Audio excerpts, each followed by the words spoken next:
ఏపీలో ఎన్నికల వేళ వైసీపీ ఫిర్యాదుతో తెలుగుదేశం పార్టీ అధ్యక్షుడు చంద్రబాబు నాయుడుకు ఎన్నికల సంఘం నోటీసులు జారీ చేసింది. అదే సమయంలో టీడీపీ కంప్లైంట్తో మంత్రి జోగి రమేష్, వైసీపీ నేత లేళ్ల అప్పిరెడ్డికి నోటీసులు ఇచ్చారు సీఈఓ ముఖేష్ కుమార్ మీనా. ఈ విషయంపై మరింత సమాచారం మా ప్రతినిధి విష్ణుప్రియ అందిస్తారు.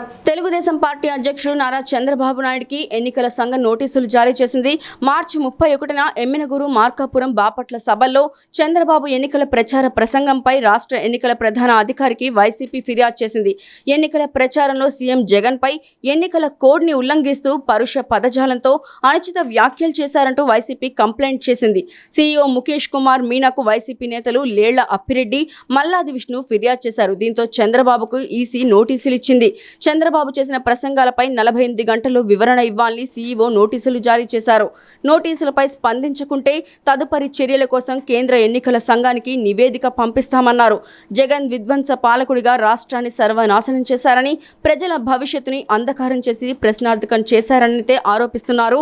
దీనికి సంబంధించి మరోవైపు తెలుగుదేశం సీనియర్ నేత వర్ల రామయ్య ఫిర్యాదుపై రాష్ట్ర ఎన్నికల ప్రధాన అధికారి ముఖేష్ కుమార్ మీనా స్పందించారు. మంత్రి జోగి రమేష్, వైకాపా నేత లేళ్ల అప్పిరెడ్డికి నోటీసులు జారీ చేశారు. చంద్రబాబే కోర్టులో పిటిషన్ వేసి పింఛన్లు ఆపారని, తప్పుడు ప్రచారం చేస్తున్నారని జోగి రమేష్ ఆరోపించారని వర్ల రామయ్య ఫిర్యాదు చేశారు. దీనికి సంబంధించిన వీడియో క్లిప్పింగ్ ని కూడా ఫిర్యాదు కాపీకి జతపరిచారు. వీడియో ఆధారంగా జోగి రమేష్ కు ఈసీ నోటీసులు జారీ చేసింది.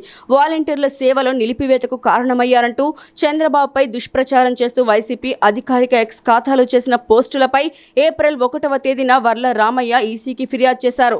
దురుద్దేశంతో చంద్రబాబుపై చేసిన పోస్ట్ ఎన్నికల నియమావళికి విరుద్ధమని ధృవీకరించిన ఈసీ వైసీపీ నేత లేళ్ల అప్పిరెడ్డికి నోటీసులు జారీ చేసింది.